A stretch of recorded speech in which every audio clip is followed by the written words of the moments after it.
Tomorrow it's going to be the SEBI board meeting. The board is scheduled to meet tomorrow evening, I think. Yash is here with what to expect, what's on the agenda. Yash, tell us. Well, Prashant, it is Saturday, but we would be working tomorrow. That's because market regulator SEBI would be working tomorrow.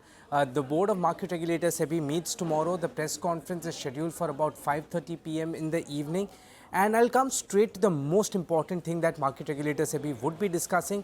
And all we can hope for is some decision on those points. That is with respect to voluntary delisting regulations. Now, SEBI has put out a consultation paper on the changes that it has proposed with respect to the delisting regulations. The first one is with respect to getting an alternate mechanism to the reverse book building process, which currently is followed as far as delisting is concerned. What could be the alternate, regulation to the reverse book building process?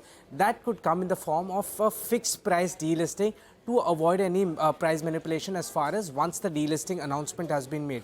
Another point which market regulator would be discussing would be to reduce the threshold when it comes to a counter delisting offer. Right now, if 90% of the shares are received under delisting, only then a counter offer can be made. The discussion would be if this 90% threshold could be reduced to whatever point the market regulator and the board seems appropriate. The third one is for determination of floor price and the reference date for delisting. Here, market regulator SEBI would be discussing changing the reference date for determination of floor price to the date of the board meeting from the current rule, where the date of intimation to stock exchanges is taken as the reference date for discussion of the floor price. The last and the most important point, SEBI would also be discussing the delisting regulations for holding companies, or IHCs as they are called, investment holding companies. Here right now, it's the same delisting regulations for normal companies and holding companies.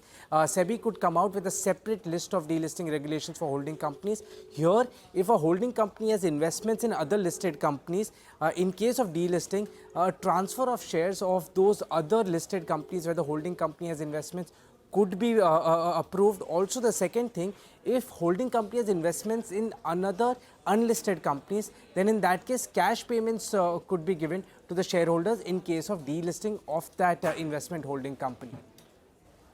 All right, okay, got that, Yash. Thank you very much. So we'll watch out for this SEBI board meet and see what eventually transpires.